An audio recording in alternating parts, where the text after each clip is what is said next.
Ready. Dairy ఒక జీవన క్రమం, డైరీ ఒక సామాజిక విప్లవం, డైరీ ఒక సాంస్కృతిక భేరి, డైరీ ఒక క్రమశిక్షణ మార్గం, డైరీ ఒక చారిత్రక సాక్ష్యం, డైరీ ఒక సామాజిక దృశ్యం, డైరీ ఒక సాంస్కృతిక మార్గం, డైరీ ఒక మనిషికి ఒక కొలత, డైరీలో నేను బేబు ఉంటాం, డైరీ ఒక ఋషిత్వం, డైరీ నిన్నటికి రేపటికి ఆధారం, డైరీ ఉన్నవాడు సమాజాన్ని శాసించగలడు. ఈరోజు డైరీ అనేది ఒక జీవన క్రమాన్ని రూపొందిస్తుంది. ప్రపంచంలో తత్వవేత్తలందరూ, చరిత్రకారులందరూ తమ డైరీలు రాయటం వల్లే ఇవాళ మనకు చరిత్ర నిర్మాణం అయింది. మనం నోటితో మాట్లాడిన విషయాలన్నీ రాయలేకపోయినా మన జీవితంలో ఉన్న ముఖ్య ఘట్టాలని డైరీలో రాయటం వల్ల మనకి నిన్న, ఇవాళ, రేపు జీవితం ఎలా గడుస్తుంది, ఈ జీవితంలో సమాజానికి రాబోయే భవిష్యత్తుకి ఏం పనికొస్తుంది, పనికొచ్చే అంశాలు ఉన్నాయా అనేది మనకు తెలిసిపోతుంది. డైరీ లేనివాడు పిచ్చి గీతలతో గీసిన కాగితం లాంటివాడు. అంటే అతనికి ఒక జీవిత క్రమం లేనట్టే.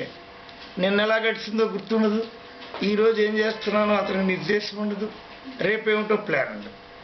ఇలా కాలం మీద అదుపు లేనివాడు, కాలాన్ని జయించలేనివాడు తను తాను జయించలేడు, తను తాను రేపు సాక్ష్యంగా ప్రపంచాన్ని చూపలేడు.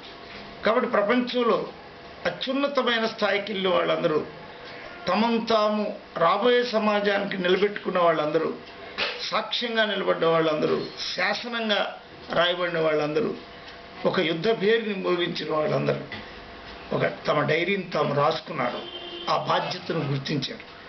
ఇవాళ 1వ తేదీ మనం డైరీ రాసుకుంటే మనం ఏం జీవిస్తున్నాం, మన అకౌంట్స్ ఏంటి, మనం మిగుల్లో ఉన్నామా, తగుల్లో ఉన్నామా, మనం ఒకవేళ తగుల్లో ఉంటే దానికి కారణాలు ఏమిటి, మనలో ఏం లోపాలు ఉన్నాయి, మనకి అర్థమే డైరీ.